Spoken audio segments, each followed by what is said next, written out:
Speaking about Pax Silica, you did go to the United States and you met your counterpart, Jacob Helberg. Give us a sense of the conversations that you had in terms of the role that India is going to play in Pax Silica. And so what about export controls? Give us a sense of the conversations on that front as well, because, AI is developing across geographies, whether it's in China, in Europe, in America, and of course, India as well.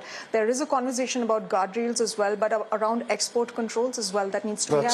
That's a long, and that's a very long agenda that you talk about. I have to summarize conversations held over almost 3 days to cover what you said.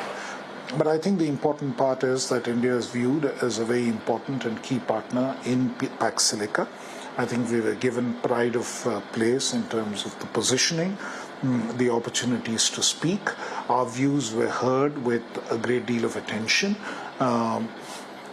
The issues primarily are on, and our emphasis was on building resilience in global value chains and making sure that what we are attempting to do in India, both in terms of building a semiconductor manufacturing base, in terms of an electronics manufacturing base, is fundamentally oriented towards making the world more resilient in terms of having alternate sources of supply for some of the key and strategic elements.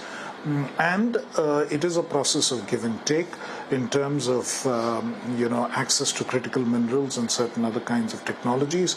What is available in some of the other countries who are part of Pax Silica, their willingness to share with us and work together to make sure that we build a more resilient and more diversified supply chain of critical materials. I think that is the sum and substance of these discussions. They were very productive and purposeful discussions, and India's role in this overall scenario was recognized, and India was recognized as a serious player in this entire mechanism. You must see that we are probably the only developing or emerging country in that whole grouping, and that is, I think, a significant recognition of India's strength.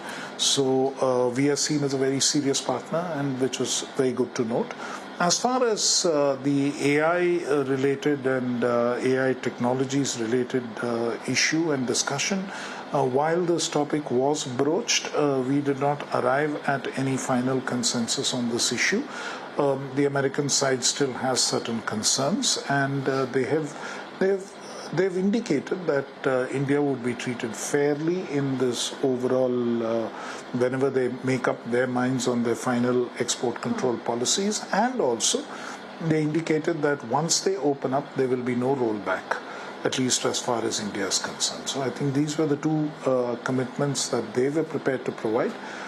We will, of course, we also emphasize that this is what requires us to develop what we call strategic autonomy. Absolutely, and that's been the core focus of the government as well, whether it's related to AI, critical minerals, or several other sectors. So do you mean to say that the approvals will start rolling out for India as well? Because, a certain set of countries have... We continue to stay engaged, and we look forward to when that comes.